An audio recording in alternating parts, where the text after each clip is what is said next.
सिर्फ अपने शौहर की नई कार में बैठना चाहती थी। जैसे ही मैं ड्राइवर की सीट पर बैठी, डैशबोर्ड पर एक अजीब सा काउंट डाउन नमूदार हुआ।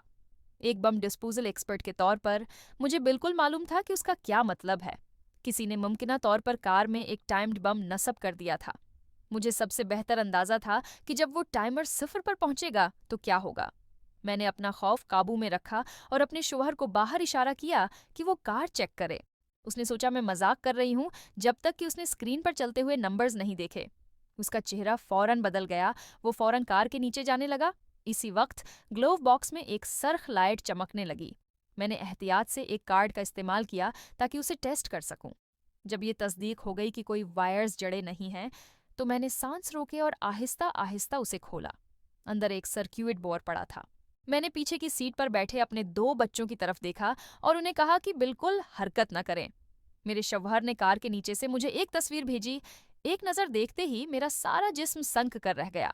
वहाँ एक TM-62 एंटी टैंक माइन थी। ये चीज़ बासानी एक भारी टैंक तबाह कर सकती थी। ग्लोव बॉक्स में मौजूद सर्किट बोर्ड अचानक समझ में आ गया। ये माइन का माइक्रो रिएक्शन कंट्रोल पैनल था। कार के वजन में कोई भी तब्दीली हमारी पूरी फैमिली के लिए मौत बन सकती थी। वक्त बहुत तेजी से खत्म हो रहा था। मैंने कांपते हुए हाथों से अपने साथी को फोन किया।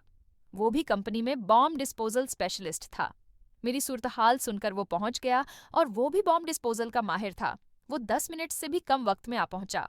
काउंटडाउन पर सिर्फ 20 मिनट्स बाकी थे। मेरे साथी ने नीचे चेक करने के लिए पेशावराना आलात निकाले। जैसे ही उसने माइन देखी, इसका चेहरा सफेद हो गया। अगर ये माइन फटती तो यहाँ तक कि राख भी बाकी न रहती। वो फायर डिपार्टमेंट को कॉल करना चाहता था, लेकिन उनके पहुंचने में कम से कम 20 मिनट्स लगते। वक्त काफी नहीं था। मेरे साथी ने दानत पैसे और फैसला किया कि वो खुद ये काम करेगा।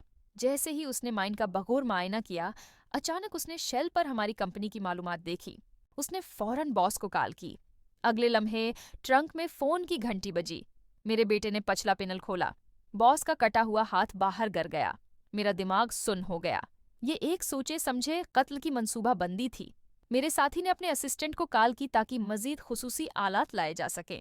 एहतियात से मायना करने के बाद उन्होंने माइन से जड़ी 4 वायर्स को पाया। मैं यकीन करती थी कि पेन पर नीली वायर काटने से काउंटडाउन रख जाएगा, लेकिन मेरे साथी ने इसरार किया कि जर्द वायर माइन का सर्कुएट है। बाकी वायर्स जाल थे। इसने मेरी नसीहत को नजरअंदाज किया।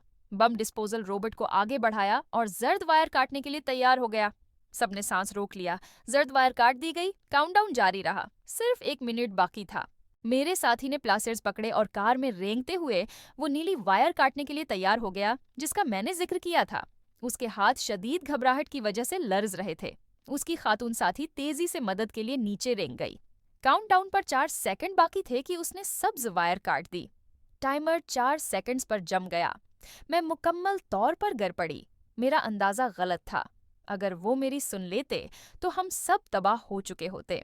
अगरचा हम अभी के लिए बच गए, लेकिन खतरा खत्म नहीं हुआ था। माइन में अभी भी एक माइक्रो सेंसर डिवाइस मौजूद थी। कार के वजन में किसी भी तब्दीली से धमाके किसी भी लम्हे हो सकता था।